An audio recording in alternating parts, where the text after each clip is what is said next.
Hai, Assalamualaikum warahmatullahi wabarakatuh. Berjumpa lagi kita dalam video yang seterusnya. Jadi sebelum saya masuk kita punya topik hari ini, saya doakan supaya semua pelajar-pelajar dalam keadaan yang sihat walafiat dan kita ni dilindungi oleh Allah Subhanahu Wa Taala daripada wabak Covid. Dan mudah-mudahan awak berada dalam suasana yang selesa ketika berada di rumah dan mampu dan dapat meneruskan sesi pembelajaran. Tak kisahlah subjek mana-mana pun. Mudah-mudahan awak terus dapat menimba ilmu dalam keadaan yang tenang. Okey. Jadi untuk sesi hari ini, insya-Allah saya akan sambung kita punya bab yang kedua, okey, berkaitan dengan pembinaan negara bangsa. Cumanya untuk sesi kali ini saya akan membincangkan tentang integrasi dan perpaduan nasional. Okey, yang mana dalam video saya yang sebelum ni saya telah pun membincangkan topik masyarakat kepelbagaian. Okay. Saya dah membincangkan tentang sejarah dan latar belakang masyarakat kepelbagaian yang ada di Malaysia. Maksudnya saya dah menerangkan tentang etnik Melayu, okay, bagaimana beberapa etnik ataupun kelompok yang ada dalam etnik Melayu, sejarah kedatangan diorang. Okay. Saya juga dah membincangkan tentang etnik Cina, etnik India serta etnik di Sabah dan Sarawak. So insyaAllah hari ini saya akan sambung kita punya tutorial. Dan hari ini insyaAllah saya akan bincangkan tajuk berkaitan dengan integrasi dan perpaduan nasional. Yang mana dalam sesi kali ini saya akan menumpukan kepada cabaran, cabaran dalam mewujudkan perpaduan nasional, serta saya nak bincangkan tentang rukun negara. Yang mana rukun negara ini kita anggap sebagai ideologi ataupun pegangan bagi semua warga negara Malaysia. Okey, so kita tengok slide kita yang seterusnya, iaitu apakah itu perpaduan. Jadi bila berbicara soal perpaduan, kita kena faham perpaduan ini satu perkara yang sangat penting. Tapi sebelum kita pergi tentang kenapa perpaduan itu penting, kita lihat dulu apakah yang dimaksudkan dengan perpaduan. Okay. Selalu kita duk sebut perpaduan. Kadang-kadang kita sendiri pun tak faham apakah itu perpaduan. Okay. So hari ini perpaduan bermaksud satu proses untuk menyatupadukan anggota-anggota masyarakat. Okay. Itu proses menyatupadukan anggota-anggota masyarakat. Jadi bagaimana kaedah dia? Iaitu kita menggunakan apa yang kita panggil sebagai ideologi negara. Ideologi negara ni maksudnya kalau kita ni kita panggil sebagai rukun negara lah. Itu kita punya pegangan sebagai warga negara Malaysia. Okay, jadi itu salah satu cara atau kaedah bagaimana kita nak mewujudkan perpaduan di Malaysia. Okay, yang kedua kita nak melihat tentang apakah itu integrasi. Okay, apakah itu integrasi. So integrasi ialah proses penyatuan atau gabungan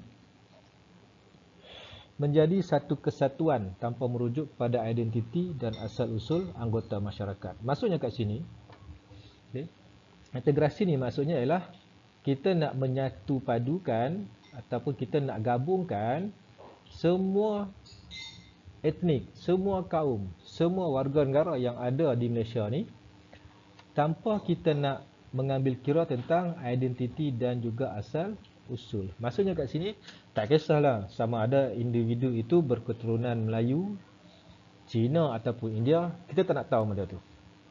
Yang kita nak mengambil kira kat sini adalah persamaan kita adalah semua warga negara Malaysia ataupun kita semua adalah bangsa Malaysia. So itulah titik pertemuan yang menyatukan kita. Okey, jadi kita tak ambil kira sangat sama ada dia tu berketurunan Melayu ke, Cina ke, India ke, Dazan ke apa tak. Kita cuma nak penyatuan. Okey, yang mana dengan penyatuan tersebut kita dapat menjadi satu kesatuan yang kuat, yang boleh membentuk negara yang bersatu padu. Okey, seterusnya ialah kita nak melihat kenapa perpaduan itu penting. Jadi sebelum kita melihat bagi sebuah negara, kita ambil contoh bagi sebuah keluarga. Dia katakan keluarga A. Jadi dalam keluarga A ni, si abang dengan si adik selalu bergaduh. Jadi bila abang dengan adik selalu bergaduh, bila jumpa je bermasam muka. Bila jumpa bermasam muka.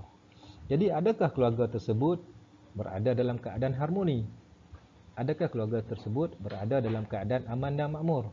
So jawapannya tentulah tidak, kan? Jadi itu contoh saya ambil keluarga. Bagaimana pula dengan negara?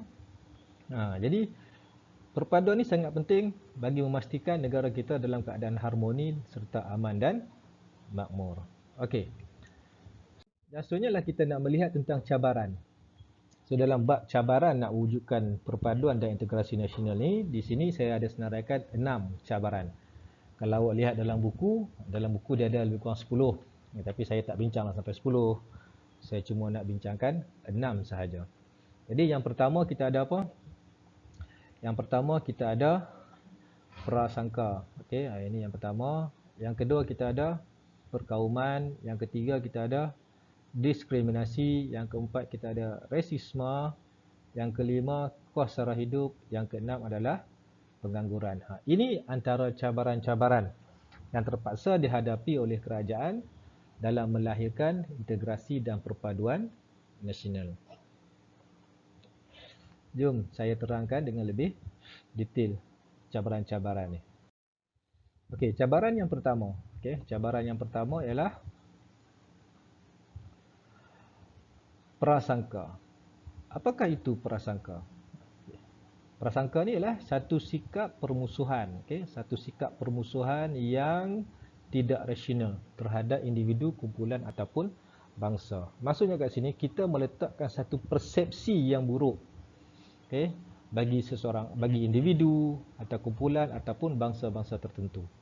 Jadi persepsi ini akan menyebabkan hubungan kita tak akan jadi baik, sebab kita dah meletakkan satu, kita panggil apa, halangan, satu blok untuk kita berkomunikasi dengan individu, kumpulan ataupun bangsa tersebut. Jadi kalau ada prasangka ni, maksudnya perpaduan akan sukar untuk dicapai.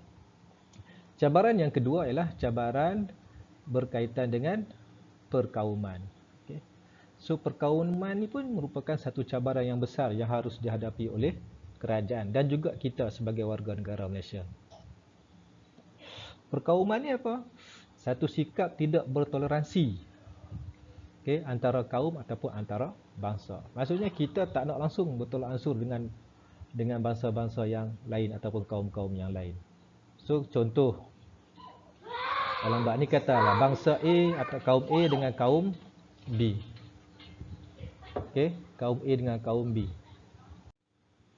Jadi bila kita bicara pasal perkauman ni satu sikap tidak bertoleransi daripada satu bangsa ataupun daripada kaum-kaum tertentulah.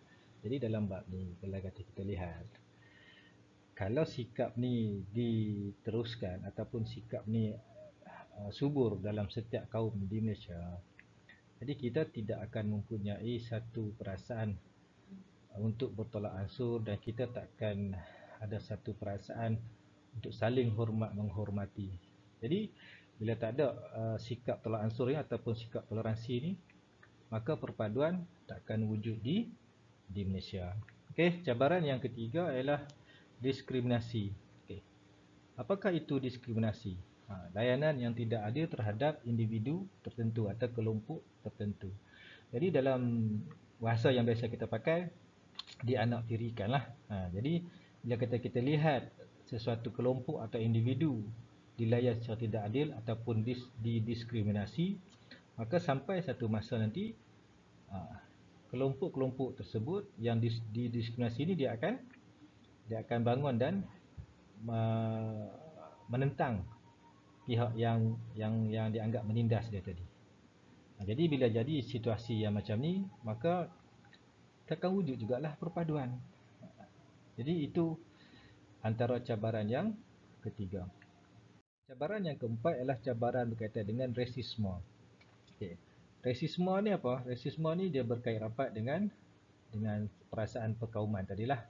Ataupun kita panggil sebagai asabiah.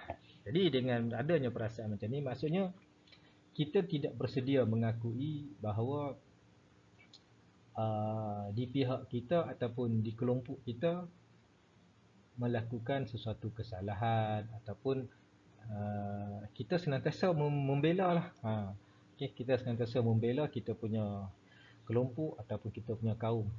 Jadi ini juga akan menimbulkan satu situasi yang tidak baik dalam bab perpaduan.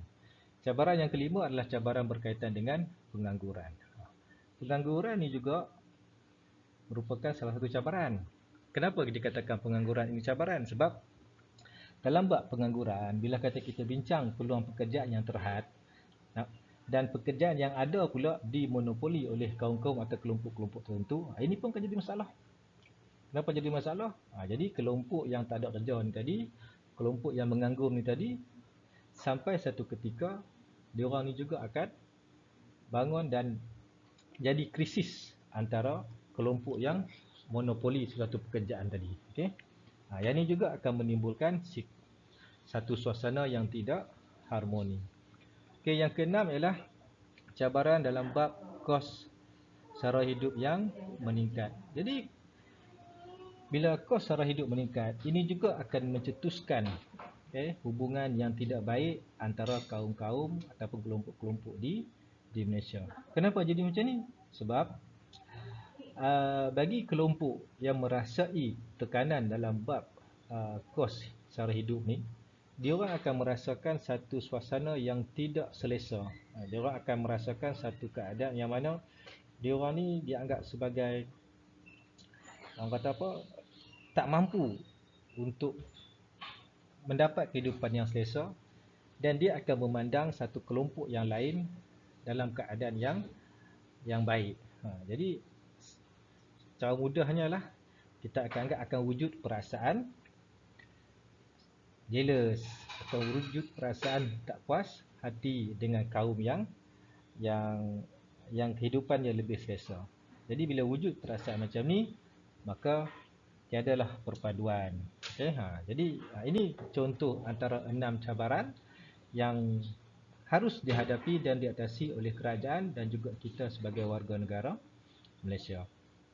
Okey, yang seterusnya adalah kita tengok bagaimana langkah ataupun strategi yang diambil oleh kerajaan bagi memantapkan perpaduan.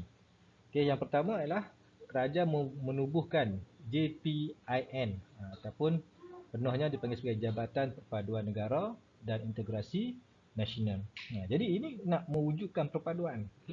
Jadi bagaimana badan ini bertanggungjawab? Jadi badan ini dia bertanggungjawab, dia kena memupuk dan memelihara perpaduan antara kaum ataupun antara etnik di Malaysia. Jadi apa langkah yang diorang buat? Antaranya di bawah jabatan ni, diorang bagi cadangan kepada kerajaan apakah program-program yang sesuai untuk diwujudkan di Malaysia bagi mengeratkan hubungan antara kaum. Selain daripada itu, diorang juga mewujudkan rukun tetangga, contoh di kawasan-kawasan kampung, di kawasan-kawasan taman perumahan. Jadi bila adanya rukun tetangga, kita kena faham rukun tetangga ni bukan satu kaum. Dia ada dari pelbagai kaum. Ada Melayu, ada Cina, ada India. Jadi dengan adanya rukun tetangga, maksudnya akan wujudlah komunikasi antara kaum. Maka daripada komunikasi tersebut lahirlah hubungan yang baik. Selain daripada itu, diorang juga mewujudkan tabika perpaduan. Okey. Tabika perpaduan ni maksudnya daripada peringkat umur 5 tahun, 6 tahun lagi dah cuba diasuh supaya antara kaum ni boleh hidup bersama. Okey, yang seterusnya adalah kita lihat tentang dasar-dasar kerajaan. Okey, dasar-dasar kerajaan pun kalau kita lihat cuba untuk menekankan kepada perpaduan dan juga keharmonian masyarakat. Contoh kat sini kita ambil apa? Kita ambil dasar kebudayaan kebangsaan. Jadi dalam bab dasar kebudayaan kebangsaan ni, kerajaan cuba mengangkat semua budaya yang ada pada setiap kaum di Malaysia. Kerajaan tunjulkan budaya-budaya ni dan diangkat sebagai budaya kebangsaan. Sebab tu kita tengok di Malaysia tidak menjadi satu kesalahan bagi contoh kaum A pakai pakaian kaum B, kaum B pakai pakaian kaum C. Sebab apa? Sebab kita di Malaysia, semua budaya etnik, budaya kaum yang ada di Malaysia kita angkat sebagai budaya kebangsaan. Sebab itulah kita di Malaysia kita boleh meraihkan perayaan pelbagai kaum. Sebab kita di Malaysia, kerajaan cuba mengharmonikan semua budaya-budaya bagi kaum-kaum di Malaysia. Okey, yang seterusnya adalah strategi keseimbangan ekonomi. Maksudnya kat sini, kerajaan cuba mengimbangi kedudukan sosioekonomi antara kaum ataupun wilayah. Jadi, dalam konteks ni, contoh kita boleh lihat dalam konteks pendekatan dasar ekonomi baru. Yang mana kerajaan cuba untuk membantu kaum-kaum yang ketinggalan dari segi ekonomi, ketinggalan dari segi sosial, supaya diorang ni boleh, orang kata apa, seiring dengan bangsa yang atau kaum yang lebih kaya ataupun lebih maju. Jadi dengan cara macam ni, maka takkan wujudlah perasaan iri hati, takkan wujudlah perasaan dengki kepada kaum yang lebih kaya. Jadi bila kata berlaku keseimbangan ekonomi, maksudnya kat sini kita akan merasai satu perasaan yang mana kita ni sama aja dengan kaum-kaum yang lain. Kita tidak merasakan seperti kita ni dianaktirikan. Okey. Maksud kita ni bukanlah saya kata Melayu, maksudnya kaum-kaum yang merasakan dia ketinggalan dari segi ekonomi ataupun dari segi sosial. Okey, yang seterusnya ialah kita nak melihat tentang strategi sistem pendidikan. Okay, dalam konteks sistem pendidikan pun kerajaan cuba supaya melalui sistem pendidikan ni pun kita dapat mewujudkan perpaduan. Bagaimana kerajaan buat? Iaitu kerajaan menyeragamkan sistem pendidikan. Jadi walaupun di Malaysia kita ada pelbagai sekolah, contoh sekolah kebangsaan Tamil, sekolah jenis kebangsaan Cina, sekolah kebangsaan. Okay. Walaupun kita ada sekolah yang berbeza, namun hakikatnya, realitinya, semua sekolah-sekolah ni mempunyai sistem pendidikan yang sama. Ataupun dalam konteks yang lain kita lihat mempunyai silibus yang sama. Okay, mempunyai silibus yang sama, mempunyai guru-guru yang sama, okay, sistem peperiksaan yang sama. So, ini yang dimaksudkan dengan penyeragaman sistem pendidikan. So, kita tidak membezakan sama ada dia itu sekolah kebangsaan, sekolah jenis kebangsaan. So, kita seragamkan semua dalam bab pendidikan. Okey, yang seterusnya ialah strategi penggunaan bahasa kebangsaan. Dalam bab ni, kerajaan cuba mengangkat bahasa kebangsaan sebagai bahasa rasmi. Okay? Yang mana sebagai warga negara Malaysia, kita sepatutnya boleh berkomunikasi dalam bahasa kebangsaan. Contoh, kaum A jumpa kaum B.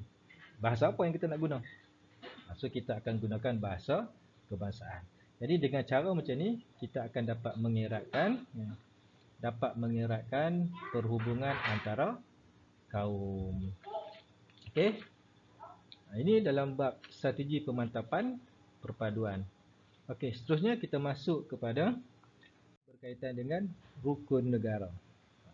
Semua kita pernah dengar perkataan rukun negara. Dan dalam rukun negara dia ada 5 prinsip. So 5 prinsip ni nanti kita akan bincangkan dalam slide yang seterusnya. Okay, sebelum kita pergi ke penerangan tentang rukun negara, kita nak melihat dulu apakah itu rukun negara. Okay? Apakah itu rukun negara? Okay, kita kena faham rukun negara ni adalah ideologi. Okay, ideologi yang menjadi pegangan setiap warga negara Malaysia. Ideologi ni apa? Ideologi adalah fahaman. Okay? Fahaman yang kita pegang, yang mana fahaman ini merupakan cita-cita yang menjadi matlamat pemerintah supaya semua warga negara berpaksikan kepada fahaman yang sama. Dan ideologi ini sebenarnya dia tercetus kesan daripada peristiwa yang berlaku pada tahun 1969, peristiwa rusuhan kaum yang kita kenali sebagai peristiwa 13 Mei. Jadi hasil daripada peristiwa 13 Mei ini, kerajaan mengambil satu inisiatif di bawah Majlis Perundingan Negara. Kita meletakkan garis panduan, kita meletakkan prinsip-prinsip yang harus menjadi pegangan semua warga negara Malaysia. Okey, apa objektif rukun negara ni? Antara objektif rukun negara iaitu mencapai perpaduan yang erat dalam kalangan masyarakat. Kita nak perpaduan ni tadi. Yang kedua, memelihara cara hidup demokratik. Okey, maksudnya kita nak supaya semua warga negara ni mempunyai hak yang sama. Membentuk masyarakat yang adil supaya kemakmuran dinikmati bersama secara adil dan saksama. Okey, kita nak melahirkan masyarakat yang adil. Yang keempat, membentuk masyarakat bersifat liberal. Okey, maksudnya kat sini kita cuba untuk bertoleransi dan juga cuba untuk menerima kebudayaan, agama, fahaman, okey, antara kaum yang ada di Malaysia. Yang seterusnya adalah membina masyarakat progresif dengan sains dan teknologi. Ini maksudnya kita nak melahirkan satu masyarakat yang maju ke depan, berasaskan kepada rukun negara. Okey, seterusnya kita lihat 5 prinsip yang ada dalam rukun negara. 5 prinsip yang ada dalam rukun negara. Yang pertama ialah kepercayaan kepada Tuhan, kesetiaan kepada raja dan negara, keluhuran perlembagaan, kedaulatan undang-undang dan kesopanan dan kesusilaan. Jadi dalam prinsip yang pertama iaitu kepercayaan kepada Tuhan, iaitu kita cuba menerapkan bahawa dalam kehidupan manusia kita harus mempunyai kepribadian yang berasaskan kepada agama. Tak kisahlah sama ada agama Islam, agama Hindu, agama Buddha, dan kita meyakini bahawa semua agama dia mengajar penganut-penganutnya untuk melakukan perkara-perkara yang baik. Okey. Yang kedua ialah kesetiaan kepada raja dan negara. Okey. Jadi dalam sistem di Malaysia, kita mengamalkan pemerintahan yang mana raja berperlembagaan. Maksudnya kita mengamalkan sistem raja bukan lagi berkuasa mutlak dan raja terikat dengan perlembagaan. Dan raja ini ataupun Yang di-Pertuan Agong ini diangkat sebagai ketua negara. Dan setiap kita sebagai warga negara seharusnya meletakkan kesetiaan kita kepada ketua negara, iaitu Yang di-Pertuan Agong ataupun sultan-sultan bagi setiap negeri. Okey, yang ketiga ialah keluhuran perlembagaan. Okey, dalam bab keluhuran perlembagaan ni maksudnya kita sebagai warga negara seharusnya menerima dan mematuhi serta mempertahankan kemuliaan perlembagaan. Sebab kalau kita sebagai warga negara tidak mempertahankan, kalau kita sebagai warga negara tidak mengangkat kemuliaan perlembagaan, maka akhirnya negara kita dalam keadaan yang kucar-kacir dan huru-hara. Okay, yang keempat adalah berkaitan dengan kedaulatan undang-undang. Jadi dalam bab kedaulatan undang-undang ni maksudnya kita nak membicarakan tentang setiap individu atau setiap warga negara yang ada di Malaysia mempunyai hak dalam undang-undang. Dan setiap kita ni terjamin dalam bab kebebasan asasi. So mana tak kisahlah sama ada you ni kaum A ke, kaum B, kaum C, semuanya adalah sama dalam konteks pandangan undang-undang. Okey, yang seterusnya adalah yang kelima, berkaitan kesopanan dan kesusilaan. Jadi dalam bab kesopanan dan kesusilaan ni maksudnya kat sini kita menekankan kepada personaliti dan tingkah laku yang baik bagi warga negara Malaysia. Okay, jadi dekat sini maksudnya saya boleh contohkan dalam bab penggunaan bahasa. Okay, kita menekankan kepada bahasa-bahasa yang baik, kepada tingkah-tingkah laku yang baik, kepada budi pekerti yang baik. Sebab dengan situasi yang baik, maka dia akan mewujudkan hubungan yang baik antara kaum di Malaysia. Jadi itulah antara perkara-perkara ataupun 5 prinsip yang termaktub dalam rukun negara. Dan kesimpulan daripada topik yang kita bincangkan hari ini, dapat saya simpulkan bahawa dalam membina sebuah negara bangsa, perpaduan adalah perkara yang paling penting. So perpaduan adalah perkara yang paling penting. Dan perpaduan ini kalau kita lihat, kalau nak capai perpaduan, perlunya ada sifat tolak ansur dan saling hormat menghormati. So kalau tak ada lah perkara ni, nanti mungkin perpaduan pun agak sukar untuk dicapai. Okey, so itu saja untuk video saya kali ini, dan insyaAllah sekiranya ada soalan boleh diajukan dalam WhatsApp, ataupun boleh diajukan ketika sesi kelas online, agar saya boleh berbincang dengan awak dengan lebih lanjut. Jadi untuk video kali ini cukup setakat ni, dan terima kasih banyak-banyak kerana sudi menonton saya punya video. Dan akhir kata, Assalamualaikum warahmatullahi wabarakatuh.